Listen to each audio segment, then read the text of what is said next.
Lutter, chuter, se relever et recommencer. Cet entraînement intensif, Lucas Mekedze, Walid Kiar et Alpha Diallo l'endurent 3 fois par jour. Un mal nécessaire pour ces représentants du drapeau tricolore au JO de Paris 2024. Le matin, à 6 h du matin, on a technique. Ensuite, on revient, on va déjeuner. Ensuite, on a prépa physique. Et le soir, on a combat. J'ai une histoire particulière avec les Jeux Olympiques.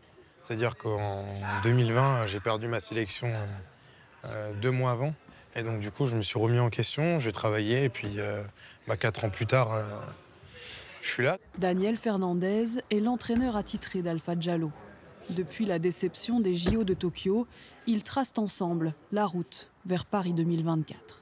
La valeur, en tout cas, qui me semble totalement fondatrice entre un athlète et un entraîneur, c'est la confiance. Ça se construit, en fait. Il peut y avoir beaucoup de personnes qui gravitent autour de l'athlète, mais l'idée, c'est de ne pas s'éloigner de l'essentiel qui est la perf, pour le coup, la recherche de la perf.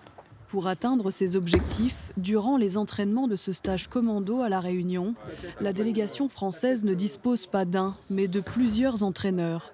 Un référent attitré, un responsable de l'équipe et des experts particulièrement vigilants sur les questions techniques. S'entraîner, c'est mettre en œuvre tous les éléments qui vont permettre d'accéder à la haute performance. Réfléchir en amont à ce qu'on va faire et essayer de les mettre en pratique le mieux possible. Il y a des stratégies qui se mettent en place. Un bon entraîneur, c'est quelqu'un qui va être capable d'avoir une très bonne compréhension de ses athlètes. Les coachs ne sont pas les seuls à jouer un rôle essentiel dans la réussite des athlètes. Dans ce sport à catégorie de poids, les blessures sont fréquentes.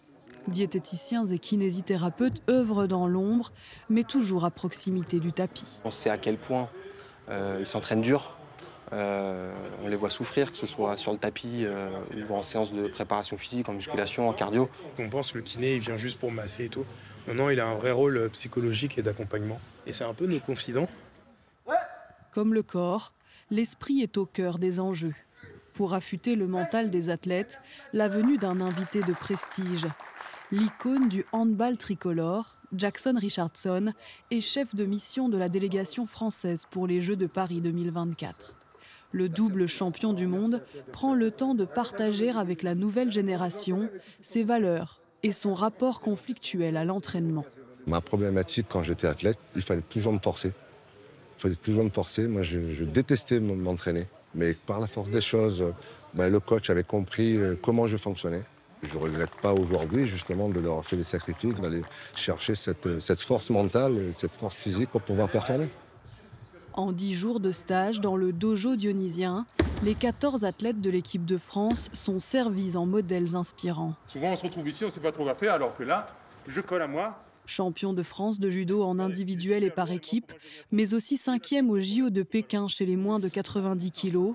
À 41 ans, Mathieu Dafreville est un tout jeune retraité. Le Réunionnais a fait ses premières armes sur ce tapis. Moi, c'est avec beaucoup de fierté que j'interviens sur l'équipe de France. On est sur notre petite île à La Réunion, d'autant plus avec des qualifiés olympiques. Il transmet les secrets de 17 années de carrière internationale, avec à la clé un palmarès qu'il doit à sa persévérance et à son acharnement. Voilà, il faut vraiment que tu te retrouves dans la position où tu mets ta main où tu peux. J'étais pas le plus dur physiquement, pas le plus fort mentalement, mais je bossais beaucoup. J'ai eu une culture de la rigueur avec ma famille. Moi, ça faisait depuis 2014 que je faisais plus vraiment du haut niveau. Je brodais, je m'entraînais pour garder une petite forme. Des tatamis aux coulisses de la Ligue réunionnaise de judo, Mathieu prépare désormais la suite, l'accompagnement d'athlètes en devenir. Les judokas malgaches et mauriciens en déplacement sur l'île ont eux aussi beaucoup appris de sa carrière bien remplie.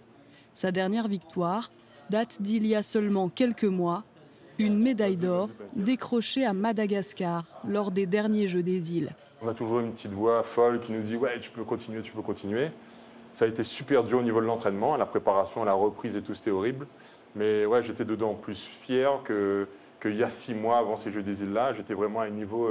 je venais au sport-études, des petites 15 ans qui avaient 50 kilos de moins de moi, ils me battaient. C'était l'apothéose pour finir une carrière et je reste persuadé qu'avec de la rigueur, de l'envie, certainement des sacrifices et des moments de doute, n'importe quel jeune, s'il se met vraiment dans les conditions, quel que soit son environnement, il peut arriver là où il veut arriver. Les judokas en herbe de Lille ont aussi l'occasion de mesurer l'exigence d'une carrière sportive de haut niveau. Ce jour-là, l'entraînement de l'équipe de France est ouvert au public.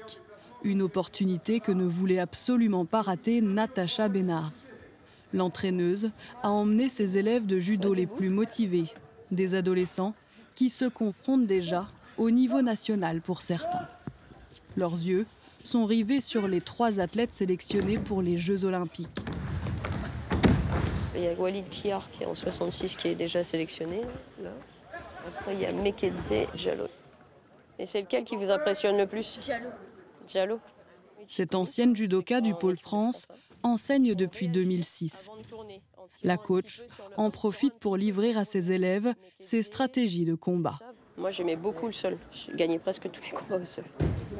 Cet entraînement de l'équipe de France, une occasion inédite pour motiver ses élèves à s'entraîner dur. J'aimerais bien me qualifier pour les championnats de France cette année, pour aller décrocher un podium si possible.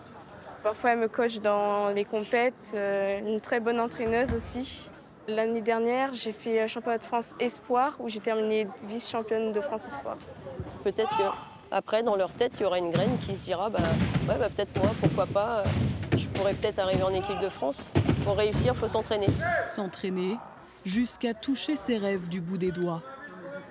Ce stage de l'équipe de France aura sans doute semé des graines sur le territoire réunionnais.